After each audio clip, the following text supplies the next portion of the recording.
Welcome to Combat Sports Talk, a podcast dedicated to UFC and Bellator discussion, the MMA community, and combat sports in general. I'm your host, Ryan Smith, and joining me this week is the entire Combat Sports Talk crew. We got John Keys. Yes, you do. Hey, everybody. How's it going tonight? All right. We've got Kelechi Onyebuchi. Wakanda for Ah, God. the power of the Black Panther has been stripped away. Oh, my God. And we got George Stallworth. What's up, baby boy? All right. Well, we are excited. I can't speak for you guys, but I am excited to be here. We had an amazing week of fights starting back last Saturday with UFC 249. Then we had the UFC Fight Night in Jacksonville, Anthony Smith versus Glover Teixeira on Wednesday, and then we finished up with Alistair Overeem versus Walt Harris last Saturday. It was amazing. And so one of the things I want to do is I want to get right into the headliner, because we're going to talk about the impact of 3 fights in 7 days. Here we go with the headliner.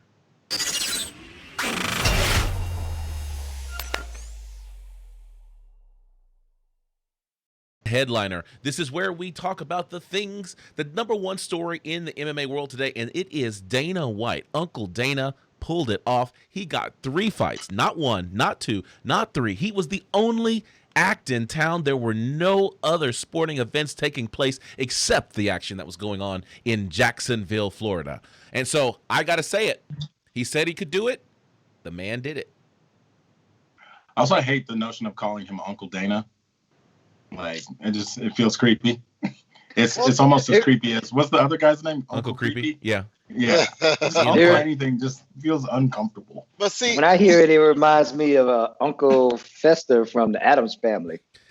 He is bold. but you know, I got that crazy uncle like Dana White that talks crazy. You know, he'll say some of the most outlandish things, and somehow, some way, he pulls it off. You know, I'm good with. Well, that's the thing. You know, with the specter of coronavirus all over the country, Florida opened their economy for the UFC. Dana White promised that he would be able to get it done in 3 fights in 7 days. He had 1 confirmed COVID-19 positive fighter, which was Jacare Souza. And so we start the 2-week watch to see if the safety protocols that the UFC implemented and all of the disinfecting that they did between each fight paid off in 3 fights, 3 cards with no new coronavirus infections. That's the thing. We've got 2 weeks to watch. I don't know if that becomes the barometer of success for this thing. So if you'll see, they've already done a job. I wouldn't say a good job, but a job of kind of sweeping under the rug the fact that they did have a case. And then whenever it comes up saying that the fighters are saying that the testing from Wednesday to the next Saturday was vastly different, and they've made implementations to better improve their quality of it. So like in the past, if there was a fighter that was hurt before a main card, we would have heard about it, and like we'd have been following the progress and how they're doing their recovery. Then in this case, you've got a fighter who's sick, like of something that can be life-threatening, depending on your viewpoint, but can be life-threatening. And the next day, when Ariel Helwani was asked about it, they're like, "We don't know where he is. He's probably back home. Florida's he trains not too far from here, so he probably drove home." Like, people just forgot about him and focused on the sport. A little weird, but I mean, I get that they want to minimize the impact of it, because really where they should be judged is what he did, what Dana did really well. He normalized an empty stadium in a sport that has been all about fan reactions. And I think he succeeded in that. Yeah, I mean, I'm surprised, because we were all wondering what was it going to be like, and we were kind of weirded out the first time we saw a fight with no audience. But once we got into these 3 days of or 3 cards over 7 days, in a way, I kind of like it. I like being able to hear the action and hearing them talking to each other back and understanding what they're saying, going back and forth to each other. That's what's crazy. So, you know, for George, John, did you guys have any comments on the fact that, you know, as far as we know, there have been no incidents, and we're now in that countdown of 14 days. I'm gonna hold my my response until the end of the 14 days. I'm willing. I want to see the full reaction. I'm not going to be the one to say, "All right, Dana did it. UFC got it back. They're back." No, I'm not going to do that. I'm happy that they did pull it off. Like Casey said, I'm happy that they actually normalized one-on-one combat without a giant crowd there. It's actually I prefer it, and I'm kind of curious on how it's going to be when the crowd comes back. All right, if anything. And I'm gonna I'm gonna try and do all my research I can on what happened to Jacare. You know, if there's any if there's any news, because I am curious to see how he's doing. All right, George. This was a big win for the UFC. This was a big win for WME. This was a big win for ESPN. This was a win for anyone who's interested in combat sports in general, man. To be able to say you pulled off an event and the one person that tested positive more than likely came there positive, had a story that lined up with why he was positive, and was not something that affected the rest of the card, the rest of the fighters. Even though right now, you're right, we're not within that 14-day window to know for sure. But when it's all said and done, right now, what people will remember is that this event went off unhinged, uninterrupted, and without any major issues whatsoever. If you want to speak to the issues, I'm sure we're going to go in that later on. Some of the issues were more like referee stoppages and judges scoring, but that's a whole different topic. But all in all, the UFC pulled off basically a masterpiece of a weekend, not even a weekend, a masterpiece of a 3-fight show. Yeah. And so now it comes to, there are more fights that they have planned that they want to set up. June 6th looks like it's the next time they're going to have a big event. And so the UFC said if Las Vegas doesn't reopen, which it doesn't look like they're planning on reopening yet, they're going to move the shows to Arizona, because Arizona is now reopening, and they are looking to court the UFC in a way that's going to bring them to that state. Fighter pay continues to be a contentious point in the MMA world. And so when we're looking at UFC 249, it sold 700,000 pay-per-views at $65 a piece. I know that I believe all four of us bought. That's $45 million, but payouts to fighters were only about $3.5 million. So it was 12% of the generated revenue. So, you know, we were talking about this on the Intelligent Defense discussion group on Facebook.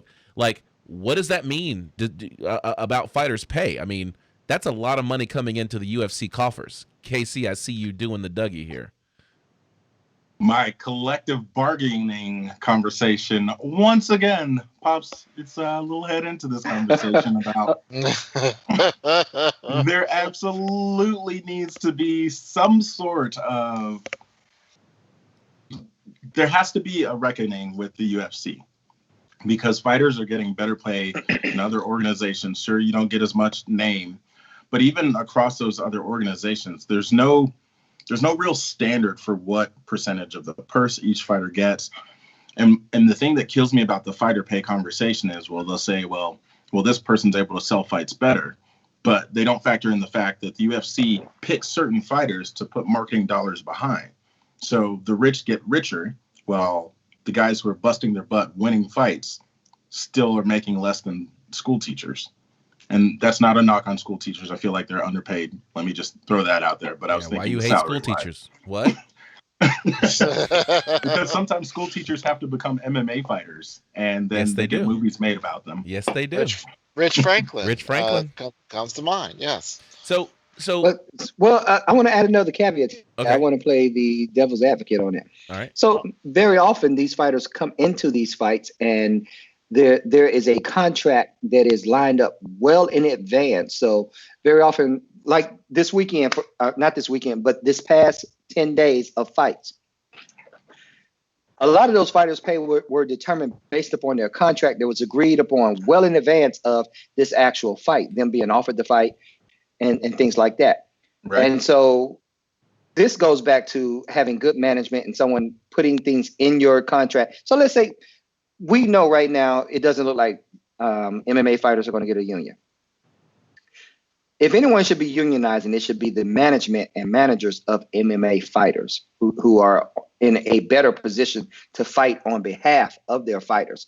We've seen the way that this talk of unionizing the fighters themselves has gone. It hasn't gone well.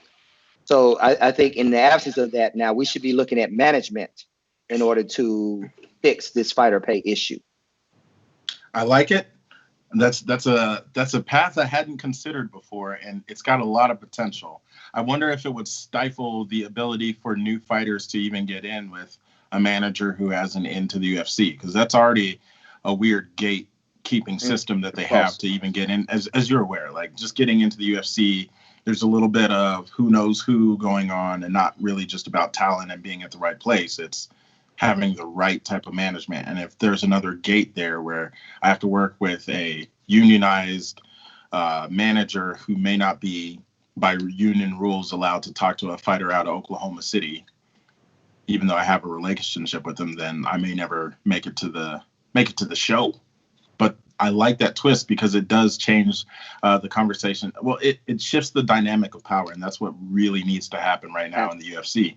Because you're right, these fighter contracts are months in advance design, but that means that months ago it was still the wrong pay structure, because the UFC should have like a minimum amount that's reasonable for a young fighter to come in. If you only get 2 fights a year, I should still be able to make a livable wage with 2 fights a year, because a lot of these guys aren't getting a lot. So there's a lot of restructuring that needs to happen and can happen. There's so much wiggle room. It's the UFC is not really bleeding money. Well, I think it comes down to whether or not the UFC sees it as something that it is the right thing to do. Like we all see it as the right thing to do is to pay the fighters more. But at the end of the day, they are the biggest brand. They are the draw. That's the place where you can go. If you want to make more money, you can always go to ONE FC. You can always go to Bellator. But if you want to fight the best in the world, if you want to have the biggest stage, then, you know, you are going to fight for the UFC. And you're going to take whatever it is, because there's so many fighters in the MMA world that it's a supply and demand type of thing. And so if you are an up-and-coming fighter and you don't have any notoriety and you're just fighting on the regional circuit, then why should they pay more for you when you don't have a following, when there is someone who has a tremendous following bringing millions of people into the pay-per-views and the arenas are all around the world? Those fighters are more valuable. It's the same thing in the NFL, and they do have a union. There is a minimum, but at the same time, some players are paid more, some players are paid less.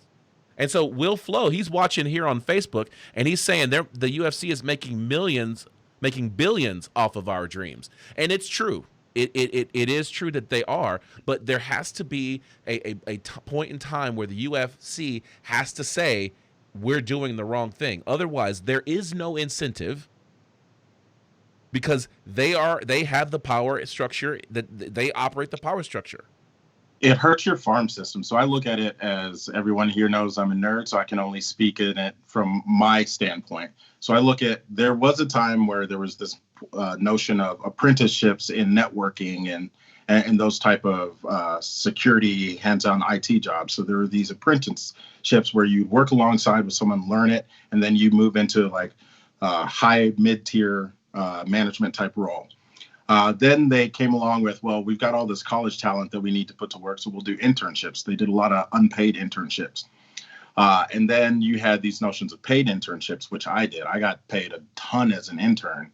And what we started to see is that the companies that were paying their intern, paying a great wage for their interns, were able to retain that talent longer and keep all of that knowledge and investment in it. Whereas if you just get people out here working for the experience of, hey, I'm working for a Fortune 100 company, that's cool on my resume, you get burnout and you lose every bit of value that you had in that intern, because they're going to take that to another company. But the UFC You're doing that with experiencing that. That's not happening at the UFC. Well, actually, I'm going to disagree with you, Ryan. So the UFC does have an internship type program. It's called Dana White's Contender Series. Yeah. And this is where they're starting to build fighters up, and they're catching these fighters before they have a chance to really talk to high level management and make some real decisive decisions when it comes to what they feel they're worth, their net worth, and their input into this sport. So although the Dana White Contenders, don't get me wrong, it is a great platform to bring new talent into to UFC. But it also shows this new talent to Dana, WME, and all these folks before this talent has had a chance to mature, decide on a career path, and decide on what I'm worth. And it's also a way to negate you going to other promotions, because I'd rather be on the Contender Series than to go take a fight at Bellator. On the Contender Series, I'm going to get seen in at a much higher volume or whatever. The UFC does that well. They will put you out there on a platform. They will build you if you've got the right components behind you. Bellator can't do that. You can't really name any fighters at Bellator who have built a brand there, and you just know off the top of your off your brain. You know those fighters in the UFC. You know and then you know those guys who get the push from the UFC. Tell me somebody who's getting a push from Bellator. Michael Venom Page. Paul Daly. Paul Daly is not. Paul Daly is not. But what I'm getting to you is you don't hear Michael Venom Page's name daily in your regular life. You hear of Conor McGregor. Yeah. You hear what I'm saying? You hear of John Jones. You hear of all these guys at the UFC. They're both thugs, to be honest. But I do dispute. We got so much show that we have not even gotten to yet. But I think this is a healthy debate. It always is when we start talking about fighter pay and equality within the discrepancy of how much money the UFC is bringing in and how much money is coming to the fighters.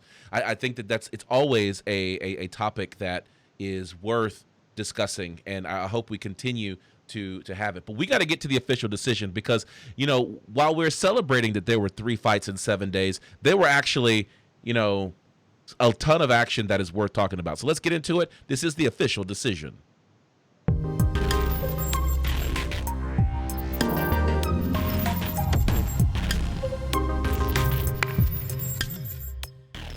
All right, this is the official decision. This is where we look at the results from Wednesday and Saturday night. We had a lot of fights going on. The first one that we are going to do is the fight Anthony Smith versus Glover Teixeira. This was Wednesday, May 13th. It was at the VyStar Veterans Memorial Arena in Jacksonville, Florida. There were 5 fights on the card, and this is a new thing that we're testing out today, thanks to Kalechi. Here it is. Boom. Actually, I will say this one is thanks to our listeners. We're listening to you. Thanks for the advice. This one comes from Jessica. All right. So this is the card. Carl Roberson and Marvin Vettori. Those guys were scratched because Carl Roberson had a bad weight cut. Vittori confronted Carl Roberson in the lobby, and there was almost an altercation. Lots of obscenities were yelled at each other. And I really can't blame either guy. I can't blame Carl Roberson because the cut was tough, but Marvin Vettori has been through a lot, and he still hasn't had a chance to fight. Remember, this is the guy back at UFC London who flew to London and then had to fly back to the United States and then had to fly back, and he didn't get to fight, and they held a fight down the street with fighters from his card. My dude is legit looking for a fight. Yes, he's going to fight anywhere, anytime. Man, that's wild. I can't blame him. Like, I totally get that. I'd be livid. Yeah, and he was. And so I don't blame him for it, but that's what happened. Andrei Arlovski defeated Philippe Lenz via unanimous decision. That was a great fight. Andrei Arlovski is still, after all these years, still putting it down. Is he like 40 yet? I think he's 40. I think they were like 42. 42. Yeah. That's what I was thinking. He's 42. He's in his 40s. That's a verifiable fact. You can search for that one. Great jiu-jitsu there. Yes, sir. No, I thought he was getting ready to. Like, I'm watching him. I see his arms reach for the keyboard. I'm like, oh, he's going to search that. And then he's like, yeah, I guess he's 42. No, I'm looking it up. I'm looking it up right now. Sweet baby Jesus in the manger. I'm looking it up. Yeah, but Sweet Christmas. what was interesting is they were saying that Andrei Arlovsky followed the game plan, and when you follow the game plan, good things happen. And so, even though Philippe Lenz was a faster striker, Andrei Arlovsky used that veteran cunningness and pulled that one out. It was a very close fight, but I'm glad that Andrei Arlovsky pulled it out. Yeah, he's 41, by the way. There you go. I'm really good at guessing ages. Look, leave me alone. Just next time. Ricky Simon defeated Ray Borg via split decision. What a barn burner that was. That fight was back and forth. When you get those little 135-pound, 125-pound guys, I know they were 135-pound in this fight, but Ray Borg was fighting at 125 before the division went defunct. They were great. And Ricky Simon, that is a big 135er. He could probably be fighting at 145 and still be handling his own. Yeah, that was a definite phone booth battle. They were fast, they were brutal, but in the end, never leave the decision in the hands of the judges. You will not get your way, especially in Florida. Florida has proven too many times that I don't know which fight they were watching, but they will mess it up. For our fighters, our listeners who aren't as well versed in boxing terminology or fighting terminology, could you elucidate what you meant by phone booth? We know what you Say elucidate that word means. again that you just said, though. Elucidate. He used Hold that. Hold Can you on. spell it? I Can you got spell it? elucidate. I got you. That one is in my vocabulary. I'm gonna make this a weekly showstopper. Just say 2 words. Elucidate. A verb. Make something clear or explain. He's gonna make me smart, people. Okay. That's right. Listen, we promote this podcast as a smart and funny podcast. This now we have checked the box on smart. Elucidate. But real quick though, for real though, when you say it was a phone booth fight, what does that mean? That means that the fighters were so close to each other. They did not tend to run or anything like that. They were literally so close to each other and swinging on each other that you could have fit that fight into a phone booth and still got the same results. So what Kelechi's really saying is what is a phone booth? Because I mean, only us old guys know what a phone booth is. Watch the original Superman 1978. That's all I got to say. I mean, I was training boxing. We just put tires in there, and you both had one foot in the tire. There you go. All right, anyway. Drew Dober defeated Alexander Hernandez. Alexander the Great via TKO in the second round. Talk about another great fight. Alexander Hernandez was moving, striking, sticking, and moving, but Drew Dober was not going to be denied, and he put it on Hernandez, put the Texas boy down. Now, I know he's from Texas and everything, but was I the only one that was kind of satisfied with that, with Alexander getting the mollywopped out of him? I mean, I didn't have any animus against him. I don't have any animosity, but sometimes when you have a chip on your shoulder, it's got to get knocked off a little bit, just a little bit. What are you saying about Mr. Hernandez? Oh, I'm just saying. You want to square up with him? Yeah, that's what it sounds. Yeah. He's from Texas. It's not like he's in Minnesota somewhere. He's literally right down the street put some from you. respect on his name. So all I'm saying is I'll take him before I take Mike Tyson. Okay, or I'll take him before I take Mike Tyson. I'll take him and Mike Tyson at the same time before I take Ngannou. Okay, that's just all I'm saying. Well, I mean, yeah. I think I would take my chances with Hernandez before I would take my chances with Mike Tyson or Francis Ngannou. More likely to see Hernandez before you see Mike or in Ghana. Yeah. I know. And Hernandez, don't get me wrong, don't run up on me, but if you do, man, it is what it is. The thing was that when you first came on the scene, I understand having confidence. I understand having drive. But you also had a bit of cockiness, a little bit too much cockiness, and you just had to be knocked down just a notch. And Drew Dober, hopefully, is the guy that did it. Hopefully, you level off and you go back there with your drive, not much of the chip. Well, so that I think that that's fair. Drew Dober, even though he looks like a frat daddy, he does he does seem to be a bit more humble than other fighters that we know. In the co-main event, Ben Rothwell, Say it. there we go. Say it Ben like you mean it. Rothwell, Big Ben, defeated Ovin St. Preux via split decision. I didn't think it was a split decision. I didn't see Ovin St. Preux winning anything, really. Maybe the last round he came up kind of strong, but he really disappointed me in how slow he started, how he was kind of lazily throwing punches, how he was just moving around the ring and just taking just some big shots from Ben Rothwell. Like, dude, you are the more athletic dude. Like, we shouldn't have gone to the judges. It's weird that you've got the belt holder, light heavyweight belt holder, and John Jones eyeing OSP's move up to heavyweight as a potential roadmap to what it's going to be like fighting at that weight. Just because the two have matched up before, and John Jones is clearly the superior fighter. So it's strange that John is looking at that. But when you look at what Ovin's brought to the ring, like, there's always that question of, are you going to be slower when you pack on the extra pounds?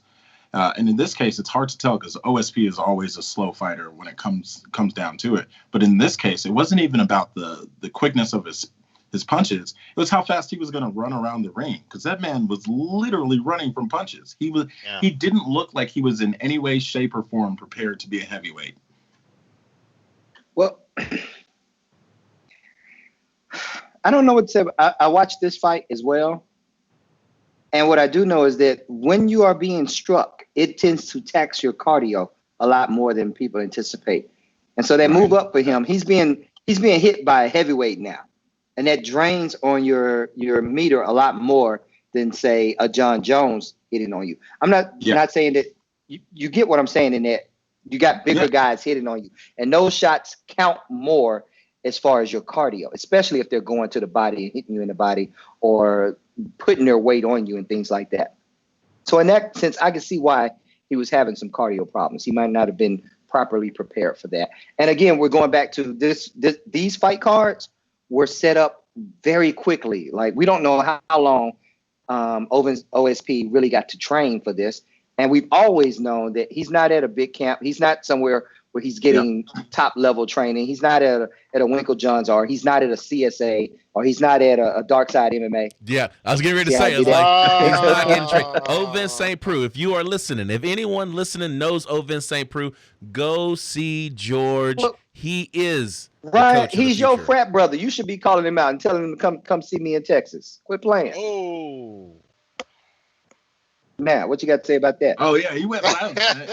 Yeah, I'm going there.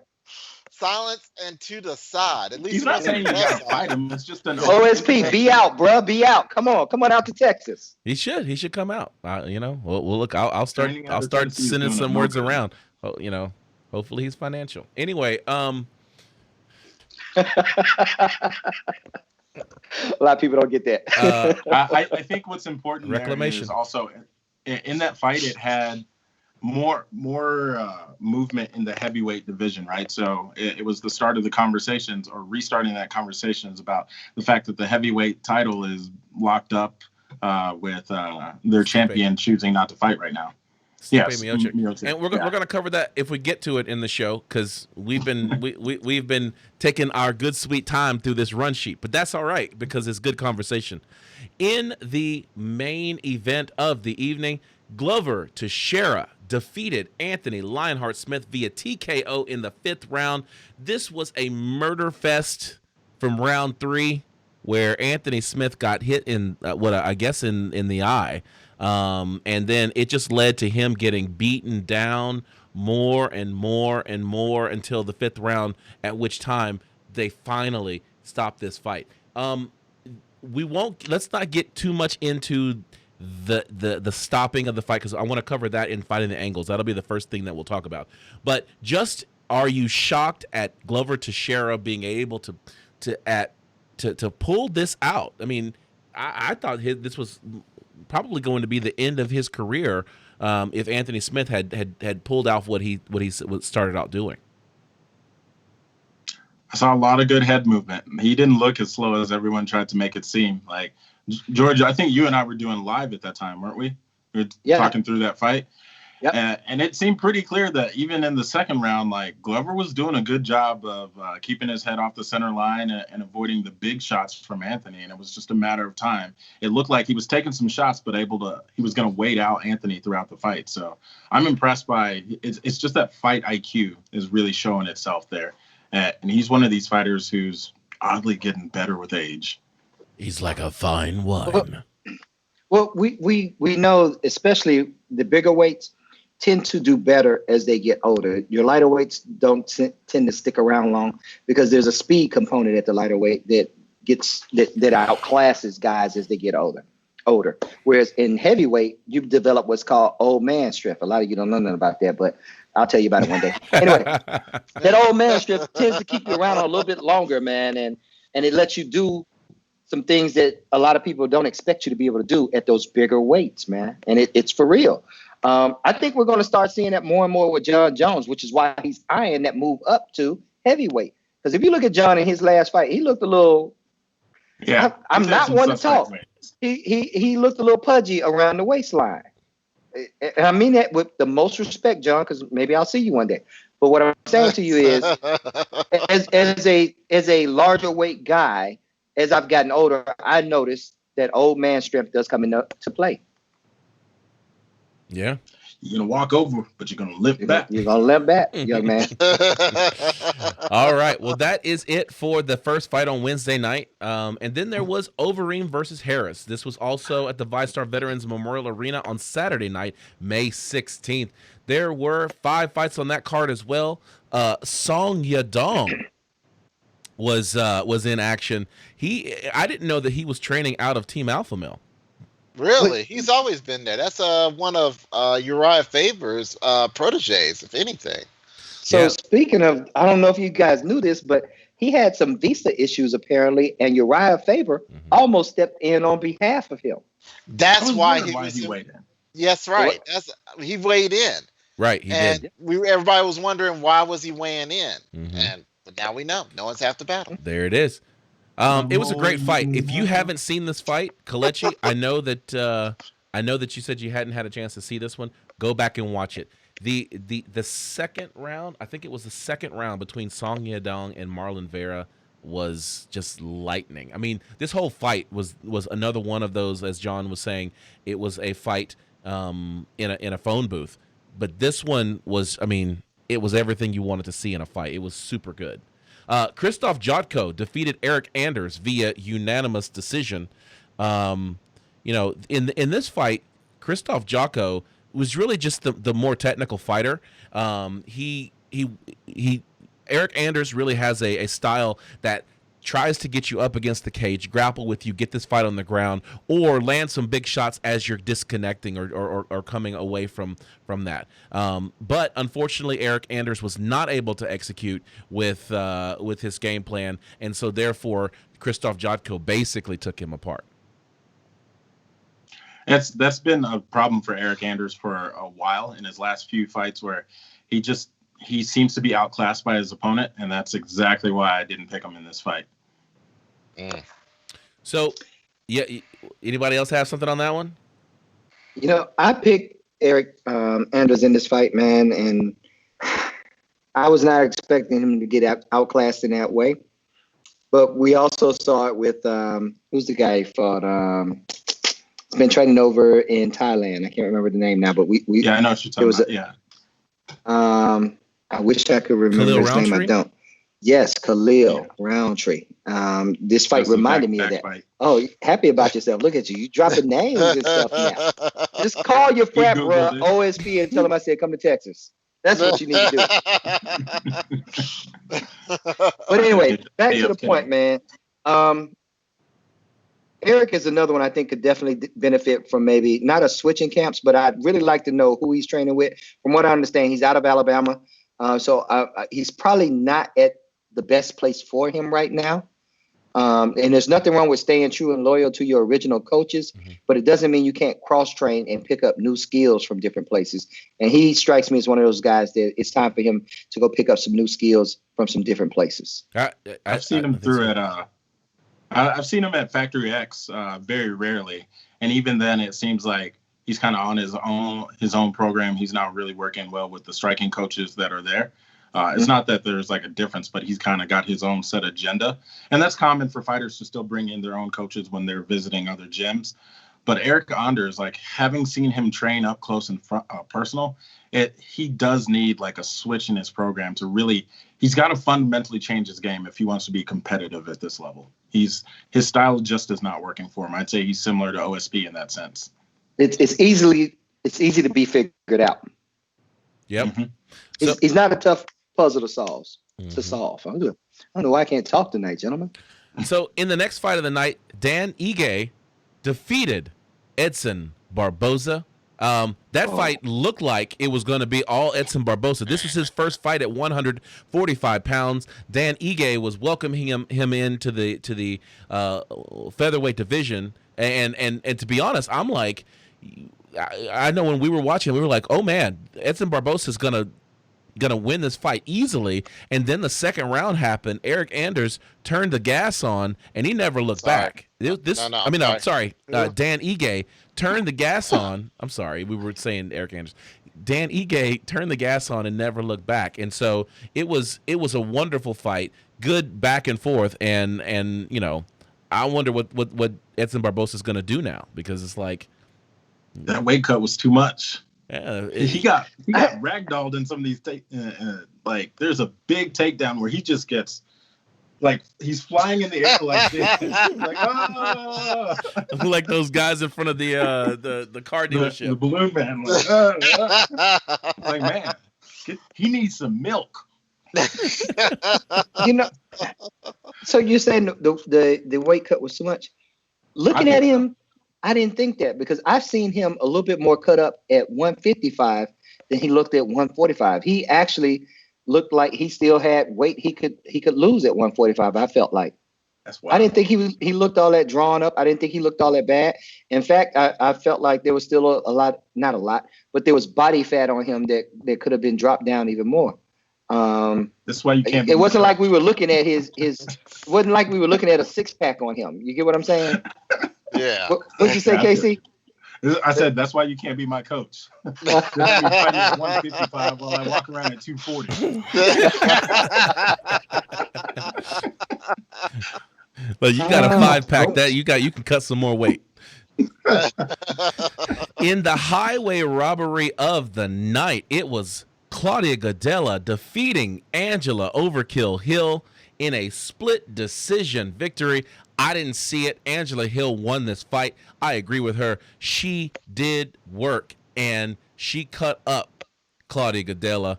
I don't know why they gave that fight to her. That's some highway robbery. That definitely was the robbery of the night. I wish there was some remedy other than to petition the commissions in a situation like that, man, because it's very rare a commission is going to change the outcome of a judge's scorecard. But there needs to be some recompense for situations like that, man. The rest of the world didn't get it wrong. We got it right. Those three judges got it wrong. If I recall correctly, one of those judges gave all 3 rounds to Carla. To Claudia. It was a 30-27 in that fight. Yeah, and it's crazy. It's crazy to see that. And go ahead, Kelechi. I know you want to tease me. Go ahead. No, I wasn't going to tease you. I was hitting George with he had that recompense. Oh, like I wasn't even going to make fun of your Team Hill over here. Like I was celebrating rather than hating. I'm trying to be a better person. All right. And then in the main event of the evening, Alistair, some call him the Demolition Man, Overeem, defeated the big ticket Walt Harris, and this was Walt Harris's first fight back after the loss of his stepdaughter. And you know, I think everybody, as much as Alistair Overeem is beloved by most people except for Kelechi, we all really wanted to see Walt Harris come back and win this fight. And if things worked out the way that they should have, Alistair Overeem was defeated. He was knocked down. He was bloodied. He was beaten, and the fight was not stopped. Walt Harris blew all of his gas on that exchange at the very beginning of the fight. Alistair Overeem was able to turn that around by the end of the first round, and then in the second round, he was able to finish it off with a TKO in the second round against Walt Harris, sending Walt Harris to the showers without that coveted win. It was pretty sad. I was upset about it because they really should have stopped the fight at the beginning of the fight when Walt Harris had the advantage. Go ahead, John. Looks like you got some there. All I'm gonna say is that the cagey veteran beat the young fighter. That's what it was. I this was one of the classier moments, believe it or not, for Alistair Overeem, because usually he can be what's the word I can say without me bullish. being bleeped? Bullish. We will use bullish tonight. Okay, he can be a bit of a bully. He can be a bit of an arrogant sod. All right, but this was one of the more classier moments that even after he beat him, it wasn't like he had anything bad to say. He had nothing but he had respect from the get-go when they were told to touch gloves, and he actually went in and hugged them. All right. Yeah. You know, it was a good fight. It was a great fight. Anybody watch that fight and watch how good it was. Walt had him. He could have. I really wish he could have finished him. He did finish him. The ref didn't stop the fight. The fight should have been stopped. We're gonna talk about that. Overeem was out. When he got rocked, he was out. Like, he went to sleep for a second, rocked off the cage. And what happens when he hit the cage, that woke him back. Right, exactly. Yeah. And I wouldn't even call it a flash knockout. I mean, literally, he goes down. Those eyes are closed. He hits the cage. He opens up, and he's taking more shots and taking more damage. The referee did not step in to stop that fight when it probably should have been. We're going to talk about that in the next segment because we got stuff to say about Lionheart on that same subject. Should the protect the fighters? Protect the fighters. Hashtag protect the fighters. Hashtag when it real goes wrong is what it should be called. Let me bang, bro. Okay, that's what I. All right. So there you have it. Those were the fights from Wednesday and Saturday night. Let's go ahead and close the book on this one and put it on the shelf because this one is history. Now let's look at look at the topics that are making waves in the UFC world with Finding the Angles.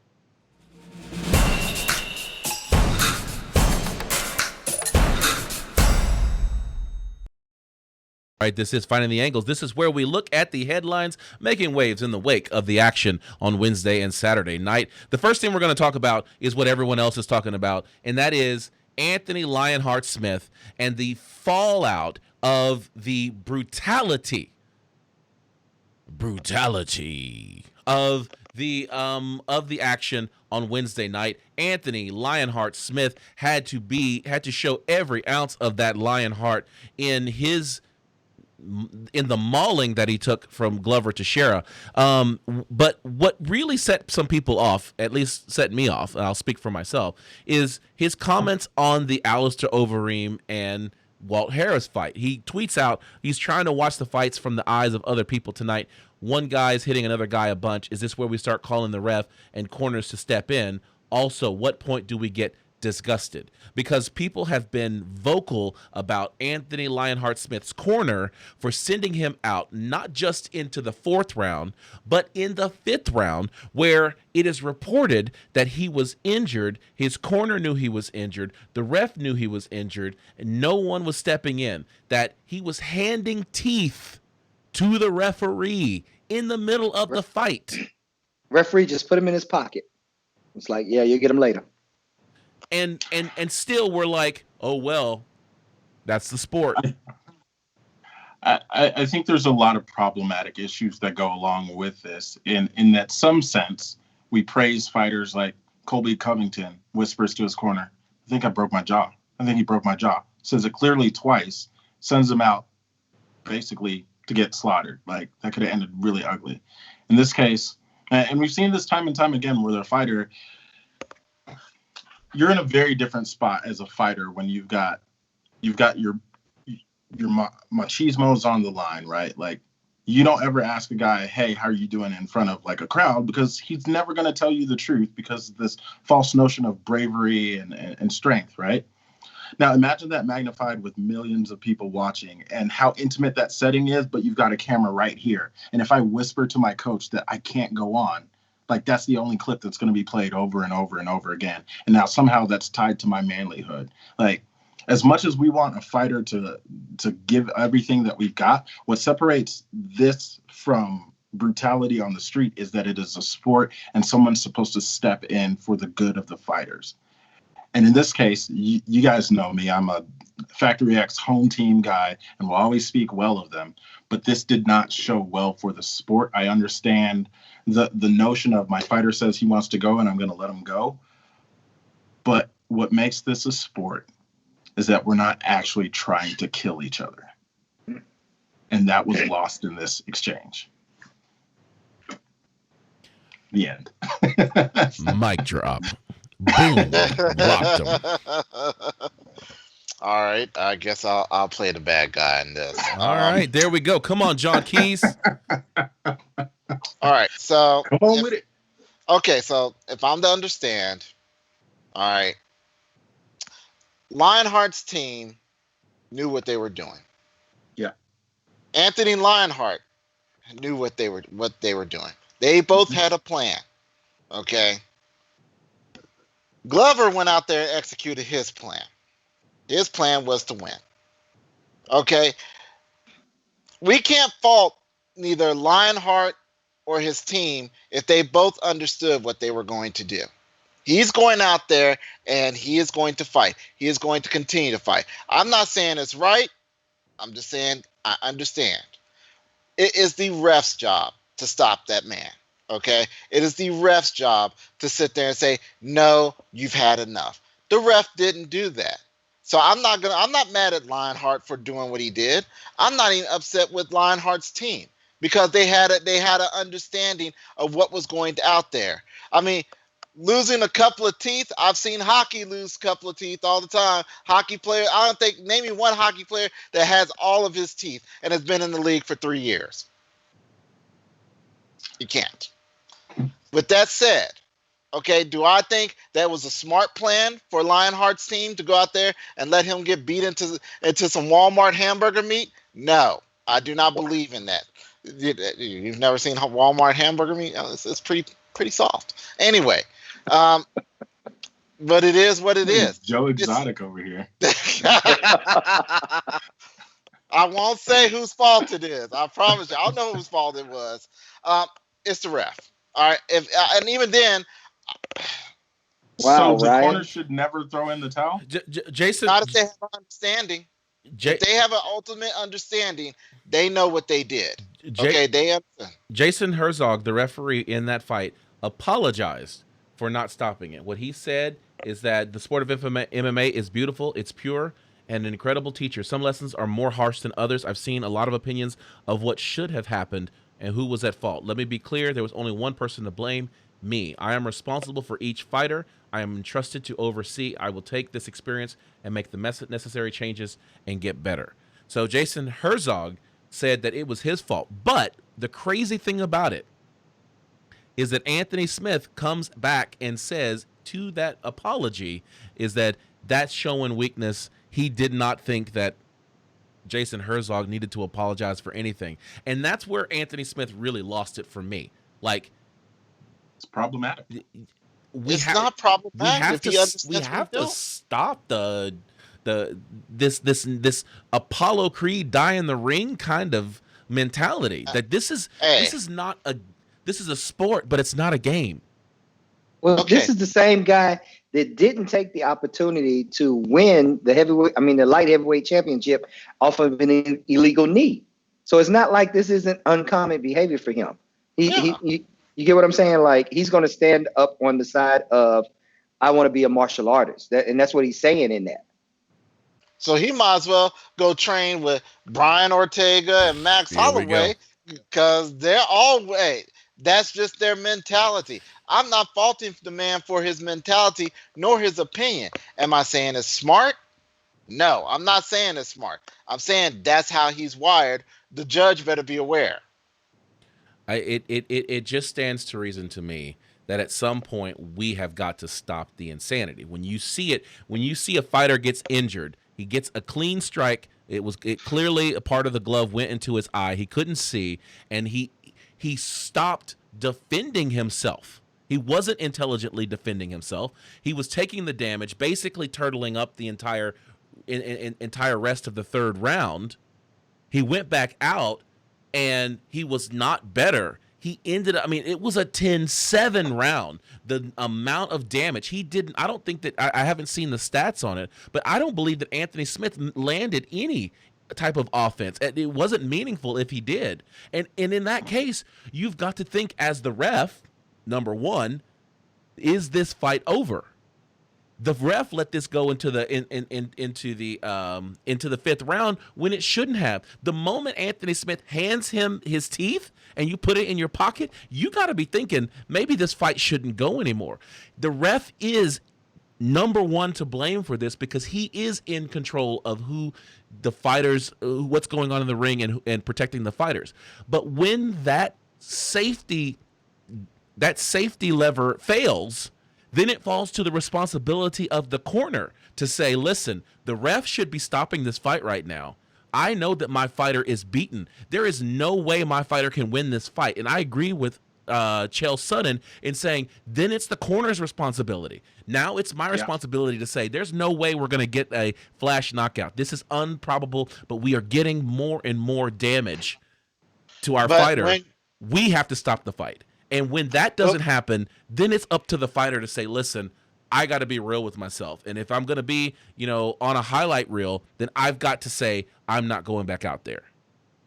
But when your corner is in the same mentality as you, as we're going to finish this 5-round fight, you as the ref have to, it does fall back on the ref to sit there and say, no, you're not going to finish this 5-round fight. You are done.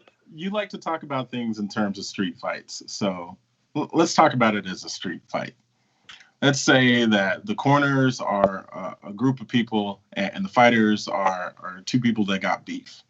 So they meet up in an alley and let's keep the fight the way it's been going. And Smith starts out good, but then he gets hit so hard that his teeth fly out on the ground. Mm-hmm. Now, you as his group that came with him, you've got options at that point. Like, you got to jump in or at the very least get your guy out. Why is it that in a street fight, we know that fight's over? We can't let that guy die.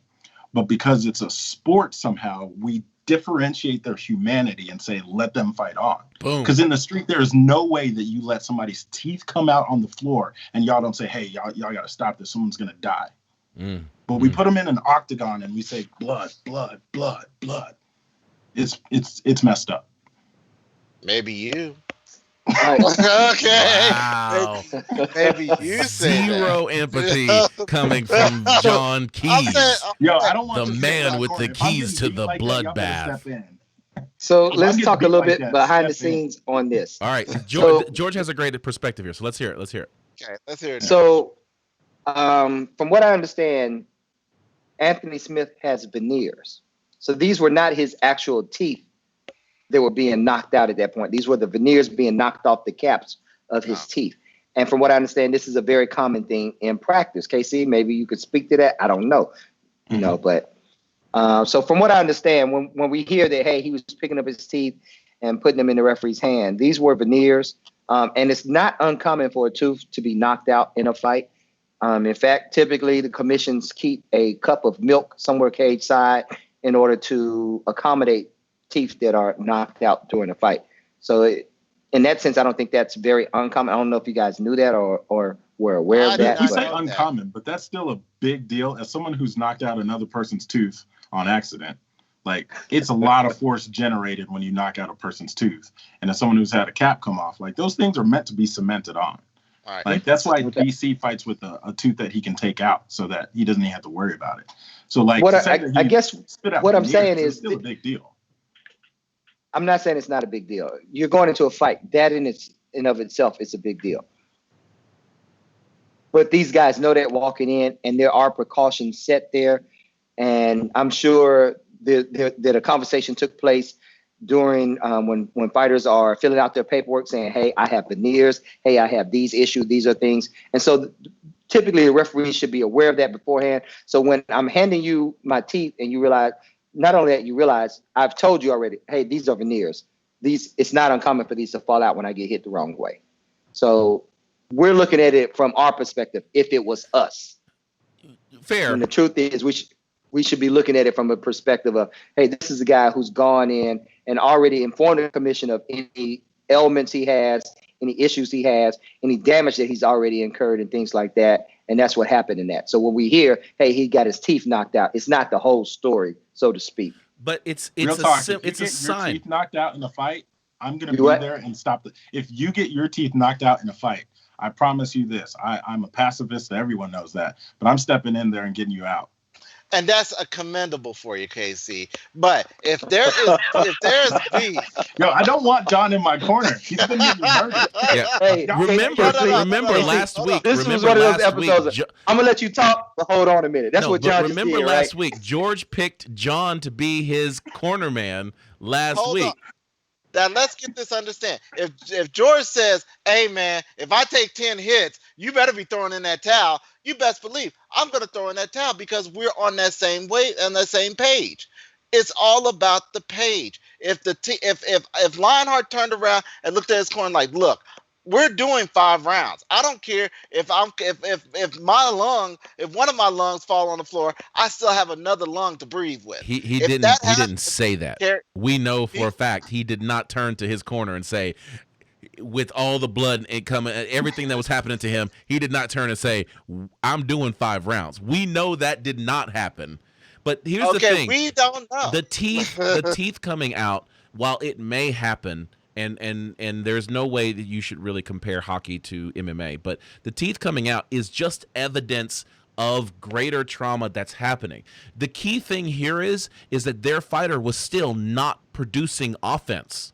He was turtled up. He was turtled up I next to understand. the cage, taking damage, bleeding profusely from his cauliflower ears, and not fighting back. And that's not just at the end of the 3rd round, but it was throughout the 4th round and part of the 5th round. Like, you're watching a guy get beaten in front of you, and he is your guy.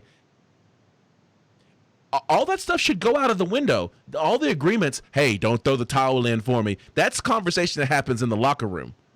But now Hey. things have changed. Clearly, your No. fighter is injured. No. You got to do, It's George. it's an George, unbound tell me thing, you would. man. If he dies, Tell me you he would. dies. Tell me. Tell me you would have stopped the fight if you were in the corner of Anthony Lionheart Smith that night. You would have stopped that fight. Tell me you would have. Restore my trust. I have to trust that I know my fighter. Thank and I you. make that decision in the moment. If I was working with Anthony Smith and I already know, hey, his teeth fall out because he has veneers. Hey, he bleeds easy because he's got scar tissue above his eyebrow. Hey, he's got a weak chin, but I've seen him take strikes and turn around and turn it like the Overeem fight. I've got to take that into account as a coach and when I decide to stop a fight, as opposed to when I see my fighter taking damage that I know is taking years off of his life, not just worried about that moment or that fight. There is a difference. There are some things that a fighter can deal with. There are some things that change a human being forever when it comes to striking. And me as a coach, I should know my fighter to know the difference when that is happening. Thank you. Oh, so a good example of this, the Rory McDonald fight is the bloodiest, most brutal thing that any of us have ever Yes. But the difference in that fight, and for those of you guys, or for those of you who haven't seen it, Roy McDonald versus Robbie Lawler is the single bloodiest event that you've ever seen. But it also is one of the most competitive fights you've ever seen. And I think that's where we see this dichotomy is in that fight, you've got a bloody, nasty mess where you could maybe make an argue that you should stop the fight because it's gross and these fighters are not going to walk away the same in any way. There's going to be surgeries here. But in this case, you've got a fighter who had, I think what cements it for me is a guy who's turtled up waiting for this to be over. Okay. Oh, I'm sorry. Go ahead, Casey. I'm sorry. Yeah, no, that's basically the point. I'm looking at the fight metrics here. I'm looking at the fight metrics here. And in round 3, Anthony Smith threw 5 strikes and landed 1 in round 3. He threw 3 and had 2 more to go. He landed 12 strikes in the 4th round. He landed 0 strikes in the 5th round. Okay.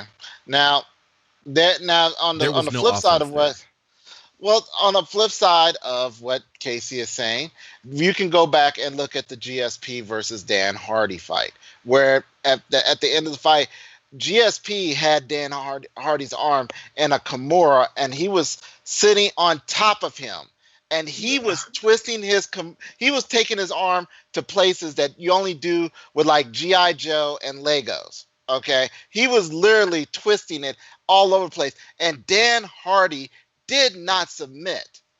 Okay, and even then, when they were standing up and doing strikes, GSP was hitting him with straight jabs, the same jabs that he'd used to break Koscheck's orbital, and he still kept fighting. Now, after the fight, he never fought again. Dan Hardy never fought again. Still kept fighting. But he still kept fighting. Dan Hardy, number one, Dan Hardy still kept fighting. Right. He was still producing offense, and that fight was competitive. Number 2, Dan Hardy never fought again, not because of the damage he took from George St. Pierre. He never fought again because he had a heart defect, a heart valve problem. It was called Wolf Heart or something like that, right? And so called GSP knee to the heart. No, and so Dan Hardy never fought again for that reason. The fact is that Anthony Smith landed 37 strikes in the first round. He landed 36 strikes in the second round. 1, 12, and 0. Big difference. Yes, it was. So you really have to then say, listen, and it's different if we had not watched Anthony Lionheart Smith go toe-to-toe with John Jones. It's different if we had not seen Anthony Lionheart Smith put legends to bed.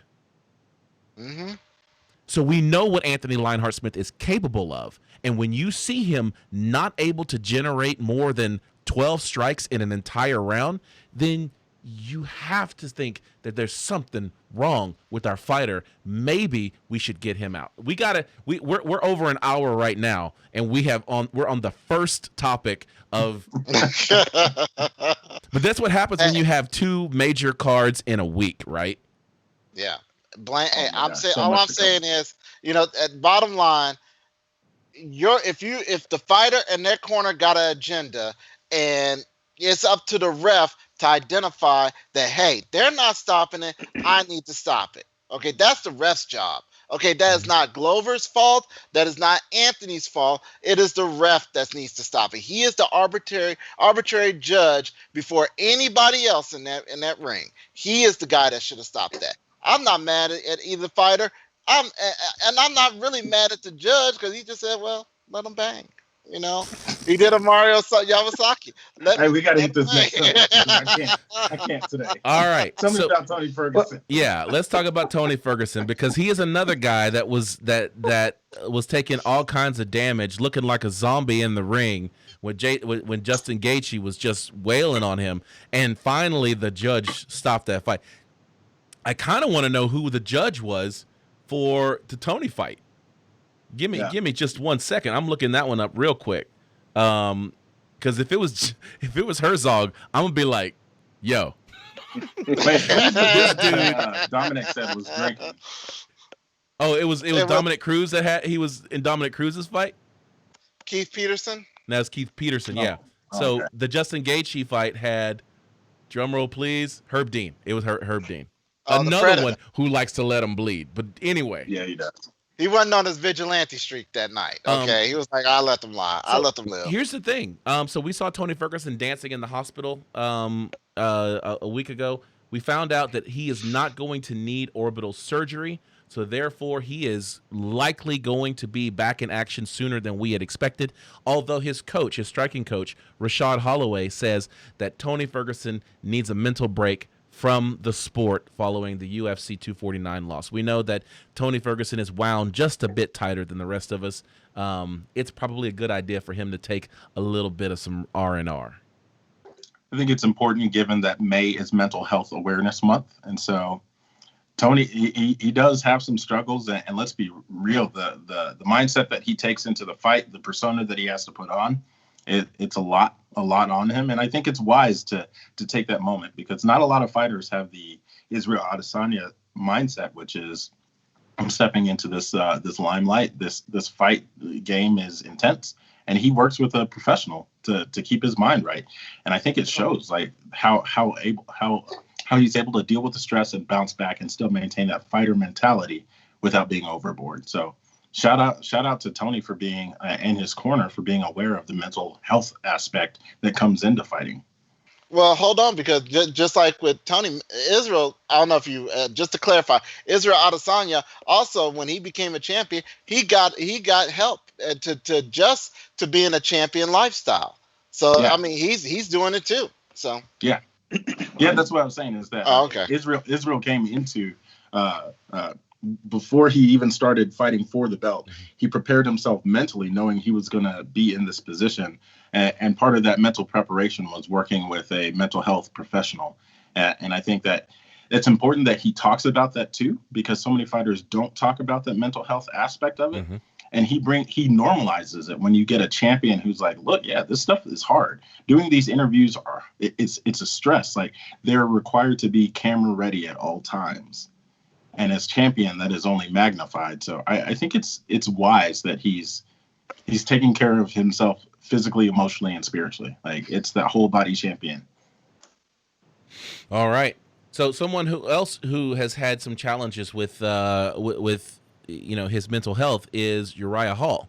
We know that Uriah Hall is another person who is a phenomenal athlete, but sometimes gets too far inside his own feelings and gets too much into it. And the next thing you know, he's not able to perform. Well, you remember he was supposed to be Jacare Souza's opponent at UFC 249, and it didn't happen. So they said he's in great shape. The next person they're calling out is Yoel Romero.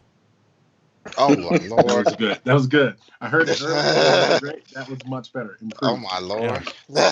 So Uriah Hall's calling out Yoel Romero, the soldier of God. I actually am excited if that fight could actually happen, because you talk about two people who can go video game mode in a second. That would actually work. That would be an amazing fight. That would. But will Yoel, if he beats him, will he do him like he did Luke Rockhold? Will he be trying to kiss him because he's Judas? Judas. Hey, y'all. I just want to give a shout out real quick, man. I see somebody came in online watching.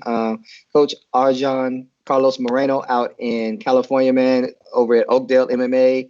And I think he teaches at one other gym. I can't remember the name right offhand, man, but major contributor to my life, major contributor to me as a fighter, as a coach, as all those things, man.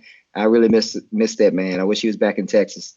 But if you're out in California, if you're in that area out there, anywhere from, I think it's from Oakland to Dublin to what else is out there? San Francisco, all those areas, man. NorCal. Coach Arjan, you need to go see him, man. One of the realest ones I know.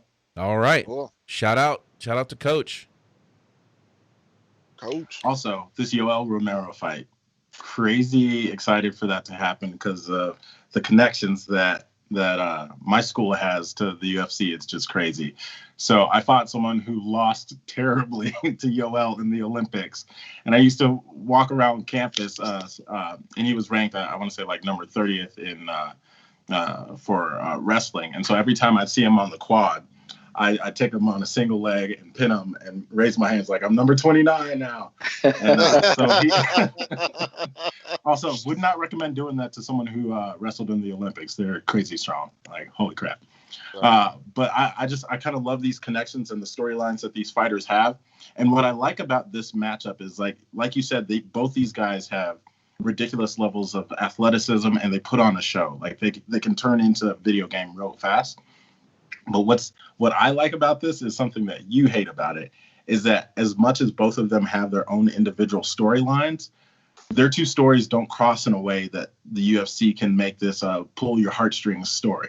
Like, it just doesn't work. This has to be about the fight and fight styles and matchup. Mm-hmm. And that to me is the purity of this particular fight, that if they could make this fight happen, there's no, oh, well, I feel bad for Uriah's got some stories where we can feel bad for him, but not in a way where you can just like make it, oh, well, Yoel didn't. So it comes to true martial arts in that matchup, and I love it. Like, I don't need the storylines. Like, I don't want like a Lifetime movie right before every fight and like, oh, well, this guy's dog died in the 3rd grade and that's when he learned to throw a roundhouse kick. Like, that's a bit much. It's a bit much. Just give me two guys who are like video game level and finish him. Yeah, there you go. You play 10-7, you're gonna watch this fight. That's just it. That's it. Hey, we're going to back up just for Coach Arlen for a quick second. He wants to know what we thought about the Overeem fight. Ref should have stopped it, but let it go. He said, what's your thoughts? Compare that fight with the Dominic Cruz stoppage. So, George, I'm going to let you have that one first for you. Well, I think you guys already know. I felt like Walt Harris had that fight wrapped up and that the referee should have stopped it originally when it went down. A lot of people are going to say, hey, the comeback in itself says that, the referee made the right call and not stopping that fight. But I disagree. As opposed to the Dominic Cruz fight, I felt like that one may have actually been stopped a little early in the same sense. Dominic wasn't taking the same damage that Overeem took from Walt Harris at that moment. It's true.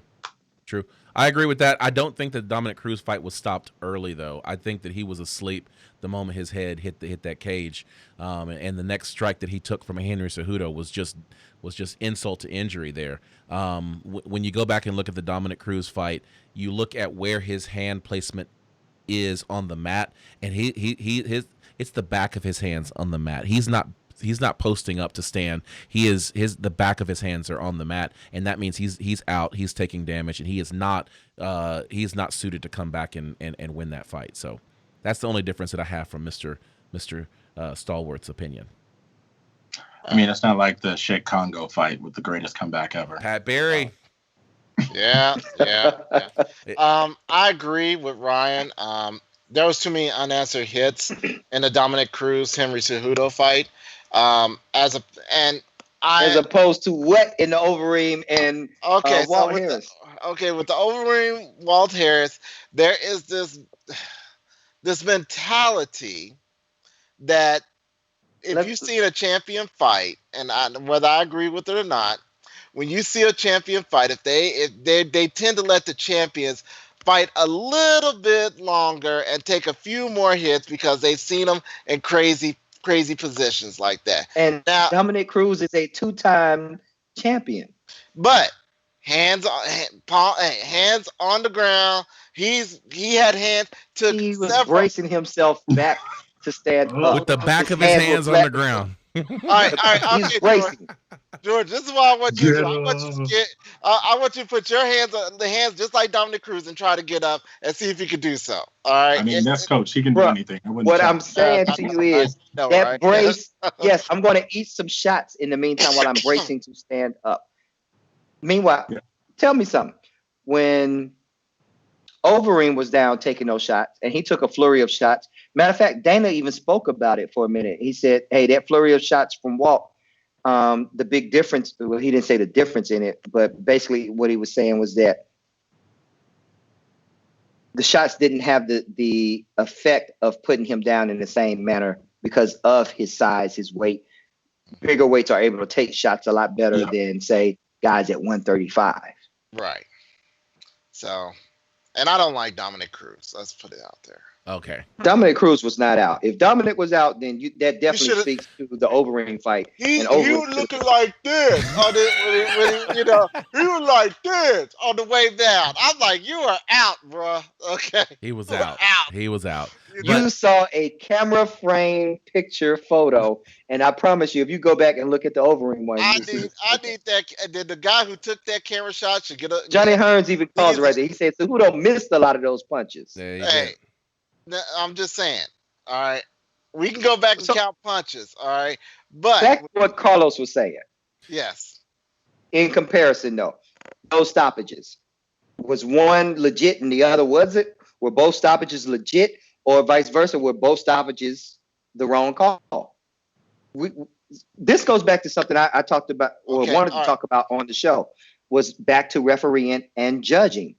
If you look back at this put it on display. These 3 fights in a series really showed the MMA community, showed the casual fan, and hopefully showed these commissions, because they got to look at and judge Florida as a commission as a whole and say, hey, maybe this is something we need to take a look at, because there were some very bloody fights that didn't get stopped at all. Didn't even get a referee called in to look at a fighter, as opposed to there were fights that were stopped and there wasn't much damage being done whatsoever, and other fights that should have been called and were allowed to move on. Yeah. Who was the ref for Dominic Cruz and Keith Peterson? Who was the ref for Walt Harris and Herzog? Different points of view. So in other words, no, let's go back. There was one other, Dan Mergliata. Who was he referencing? Oh, Dan Mergliata was who was it? Tony Ferguson? I think it was Tony Ferguson. No, he did the Walt Harris. He did the Walt Harris and Overeem fight, didn't he? No, I'm looking now. Because Dan Mergliata refereed. It had to be Dan Mergliata, because we were like, Dan Mergliata he not even standing in the right position. It was Dan Mergliata. He was not even properly positioned to see Alistair Overeem with his eyes rolled. Herzog was over the Tony Ferguson fight and Justin Gaethje. Yep. So 3 different refs, and all of them are being called into question for the decisions they made or didn't make, or the calls they made or didn't call. So basically, using a Star Wars reference, it was from a certain point of view. I wouldn't say it's absurd. You've got different referees enacting their best judgment in these cases. And don't get me wrong, refereeing is a hard job. I'm glad Coach Carlos is online, because I've seen this man referee and had to make tough decisions and tough calls in fights. So him asking this question is kind of full circle for me in that sense. You got 3 different referees, and what you've seen is 3 different fights with outcomes that everybody questions. And these referees are doing the best that they can. These guys aren't there they didn't get the call on that night and say, hey, show up, put on a black shirt, and do the best. Yeah, these guys are veterans in the game. They know what. Go ahead. Oh no, go ahead. You're saying everything I was going to say. They're not like Yves Levine or Yves Levine. Yves Levine is a professional as well. They're not like Steve Mazzagatti. There you go. Oh, come on. Mario Yakisami is saying, I bet y'all miss me right now. I know, exactly. I know. Okay. Yves Levine was not a very good ref. Okay. Steve Mazzagatti, I would take him. No. I would take I'd take back. No. Steve Mazzagatti, isn't he the one that got arrested for no. He's not the who one. Who was the referee that got in trouble for some major crimes? Nobody remembers him now. And when Josh Rosenthal, it was Josh Rosenthal got busted from marijuana. Back in 2013, he got busted from marijuana. He got sentenced to 37 months for marijuana violation. Josh Rosenthal. Wow.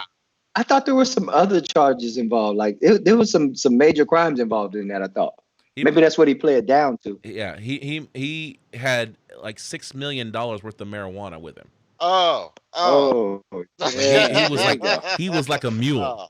I believe that's what I'm reading. I'm reading snippets and headlines and things like that while we're on.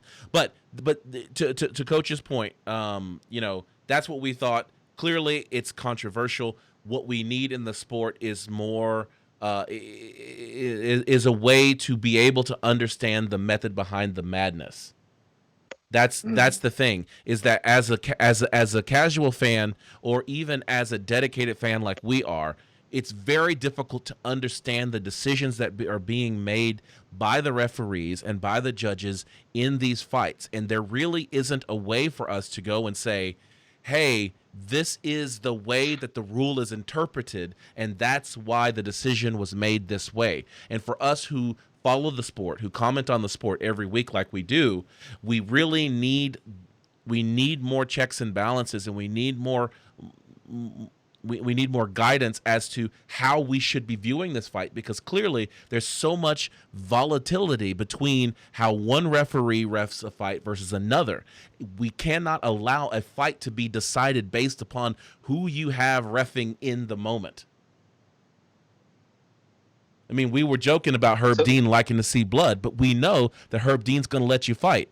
Maybe Herzog, now that he's had that whole situation with Anthony Smith, he's not going to let the fight go down now. So you have that inconsistency from judge to judge, and that becomes referee to referee. Referee to referee, and so therefore judges as well, but referee to referee. So now that becomes another opponent that you have in the ring.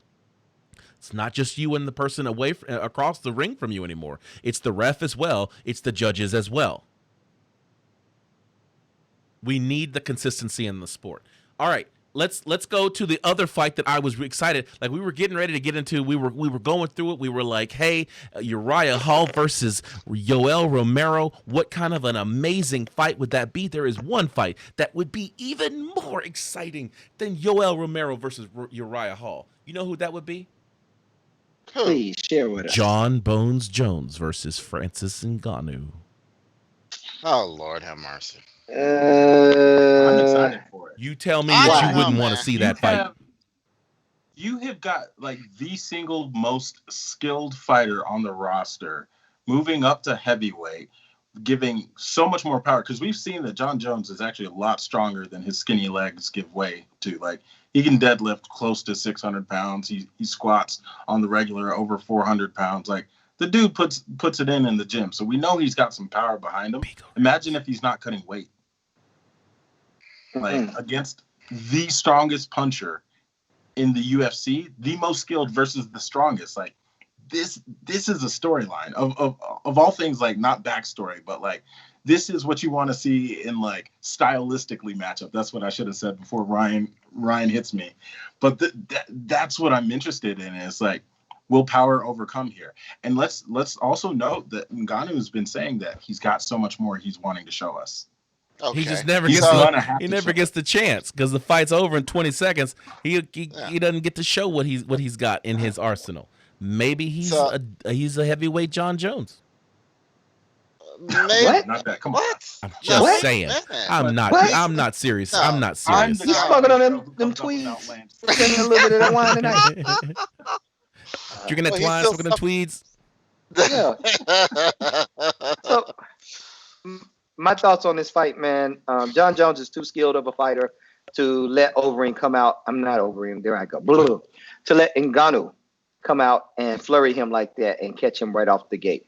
John has made a career of avoiding big punches like that. And we also, you guys don't get to see it very often, but John can take a shot from time to time. So I don't see Ngannou. Everyone has a puncher's chance, but it's going to take a lot of work for Ngannou to set up that big shot that he's going to need to land on John Jones. Meanwhile, John Jones is coming out like a lion in the jungle, stalking his prey, setting him up from the beginning and jumping out of the high grasses to drop these shots that he needs to on Ngannou. If you go back and look at the John Jones versus DC fight when he set up that head kick, that is John Jones, prime John Jones. And it's not even John Jones. That's his coaching setting that up. About that. That is his coaching set that up. And Ngannou doesn't have that same tool in his bag. He doesn't have the same coaching to teach him to set strikes up like that. Now, I do understand he's training with Mike Tyson now, but I don't understand whether or not Mike's in his corner, going to be there for fights and train him all throughout a camp. And that's going to be the big difference right there, is coaching that you see in that. So I give that fight to John Jones all day long. Two things. You're right. John Jones that's setting up those kills. It's the Winklejohn staff that's teaching. Because one thing, the beauty about John Jones, not only does he have a high fight IQ, but apparently he is very, very coachable. Okay, you can tell him to do it, he does it. And that's what I've noticed about him throughout his entire career. He listens to his coaches. Now, I'm gonna take Uncle Dana's stance on this. Is I don't know if they really want to see each other in the ring, and that's what he said. I think he says I don't think they really want to see each other in the ring, and I'm kind of agreeing with that. They could be just saber rattling. Because think this about is real. it This might has be to be real. no. So you think about where Ngannou has left to go in the division, and his only shot is to fight for a title shot. Yes. The other thing is he needs a money fight. This is his money fight. Oh, when you look at John Jones. John Jones is the division is boring. He could lose to Reyes if we're honest, if they run that back. Yeah.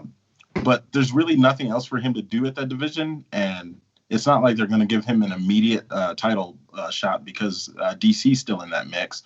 This is a great introductory fight to you're fighting a high-ranked guy.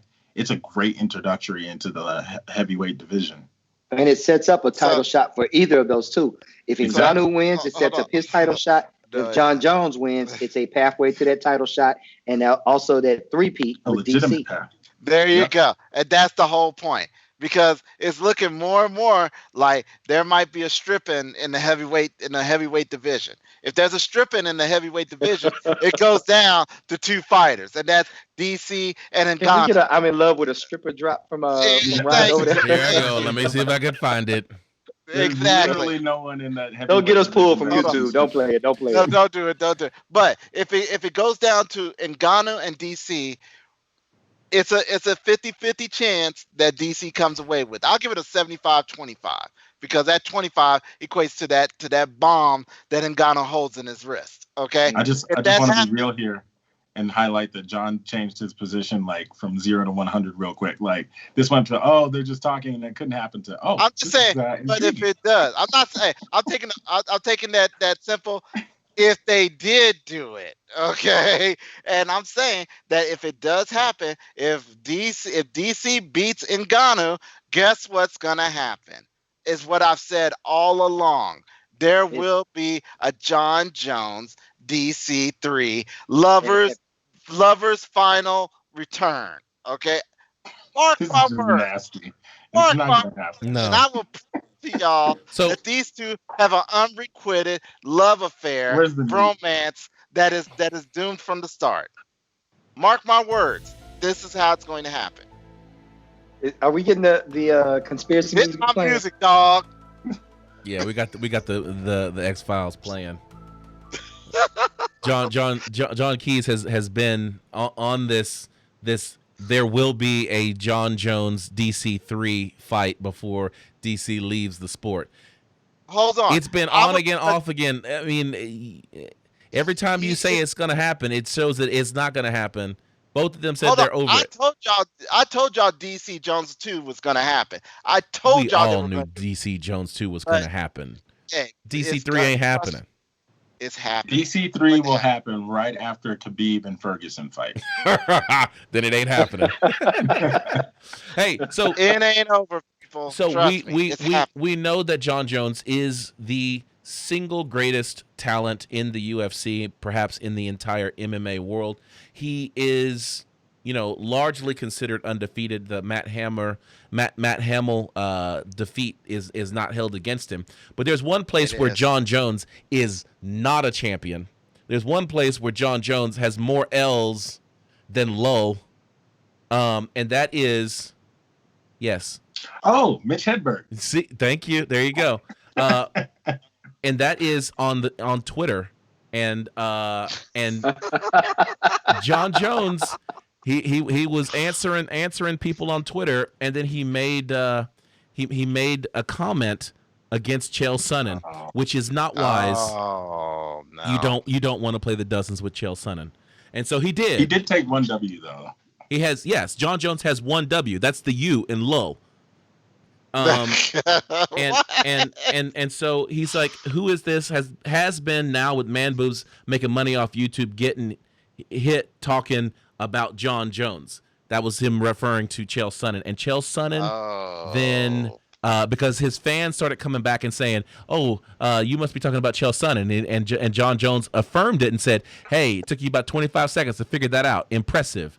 And then, Chael Sonnen comes in. He's like, "Guy, you're the only fighter in UFC history with more mug shots than Al Capone." He says, "You got more wrecks than Evel Knievel." He says, "You got more gunshots than SEAL Team 6. He says, "You got more booze than David Crosby and Ernest Hemingway sitting on his shoulders.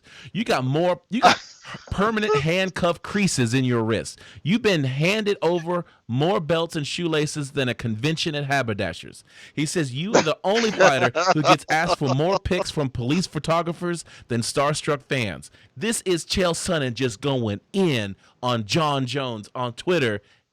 And he says, "But on a rare occasion, when a fan asks you for a pic, do you give him the side view out of habit?" Ooh. Chael Sonnen said, "Oh, if you ever drive sober, the Next Works would cover it live with helicopters."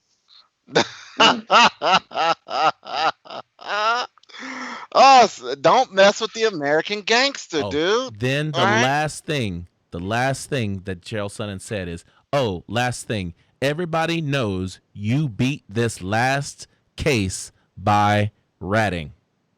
Talking about the picograms. Wow. I He really wish called that him out 6ix9ine on was everything, a and then at the end of it, called him a rat. Chael Sonnen Amen. for the victory. Flawless Yeah. victory. I mean, not even Martha Stewart rolled over when she was facing time. I'm just saying. Right. Remember that. Remember that. Well, but Martha Stewart's a gangster for real. Yeah. Last thing, and then we're gonna get out of here. Kevin Randleman is gonna be inducted into the UFC Hall of Fame posthumously. Amen. So that's a great thing. I'm glad that we that they're doing that. Hey, why are you talking about last things? There's one fight I want to go back and recap on because he's local homegrown talent, and that is Kevin Trailblazer Holland, man. I don't know if you guys got to saw that because this fight was on the prelims. He fights at 185. I think he got a 39-second finish, if I'm not mistaken. Oh wow! Did you guys get a look at that? I didn't get to watch that fight, but I have seen Holland fight in the past. Dude, keep your eyes on that young man. I really like him, and on top of that, his S talking, his expletive talking. Thank you, sir. I appreciate you. It's high level, yeah. So you don't have to go back and find a moment in this podcast where I did that. So you can bleep it out. I know. Appreciate that. But You just saved me an hour. If you needed the time stamp on it, I could give you that too. I'm not gonna lie. I want to drop an F-bomb just to see what Ryan would do. And that There was he the is, last my boy, episode. Kevin Holland. Last episode of Ryan, Kalechi you are on the on show. top of it tonight. Look at you. So yeah, he fought Anthony Hernandez. And it's a 39-second victory. Yeah, look at those. Look at those total strikes, 14-0. Wow, I didn't know that Anthony didn't throw anything. Yeah. Okay. What night was the fight? This was on Saturday Wednesday night. Saturday Saturday night. I'm sorry. Okay. Yeah. Again, keep your eyes on this young man. 185 division man, and he could probably float down to 170 if he really wanted to. Nice. All right. I'm loving that local All talent. right. So as far as the Kevin Randleman induction, I implore people, if there's a highlight reel of everything, of the destruction that he caused in the UFC on YouTube, look it up, and also pay attention to Kevin Randleman versus Fedor Emelianenko back in the Pride days. Awesome, probably one of the best back suplexes that you'll ever see done to a person. He literally crunched Fedor on the mat. So I advise, look that up. All right, but still, Fedor won that fight. Crunched. His knee touched his nose. That's all I'm saying. All right, well, follow us on social media. On Instagram, I'm at Combat Sports Talk. And I am at Keys to Victory, and that's Keys with an ES. Kalechi? I am at Unfettered Joy. Oh, wow. That's new. Wow. That's new. Yeah. Unfettered joy. Is that And that That sounds like That's a new one. a Beautiful. Match.com account or something. I know, right? Are you a happiness mean- consultant now? Is that what you You are? know, when Unfettered he's got the joy. dashiki on, you know, you got to get the love. I'm sorry, Ryan. You He's can't the talk bad about. love doctor. That's right. You can't talk about the dashiki, Ryan. Okay. Oh, You I'm know not. that. I am showing nothing but love for the Right. dashiki. Wakanda Okay. forever. Fucking racist. And George, You can find me either Geo Stallworth or George Stallworth or most mediums, but also Dark Side MMA on Instagram, ladies and gentlemen. all right. You can also follow us at the www.combatsportstalk.com. If you look to the top of our screen, these are all of the platforms that you can find Combat Sports Talk on. So like and subscribe. Follow us on Facebook. Follow us on Instagram, Twitter. Look for us on Apple Podcasts, Periscope, or Spotify. You can find us everywhere. Shout out to MMA Junkie, MMA Fighting, MMA Mania, Bloody Elbow, and the guys at the Intelligent Defense Discussion Group, where a lot of these conversations are first born that become on our show.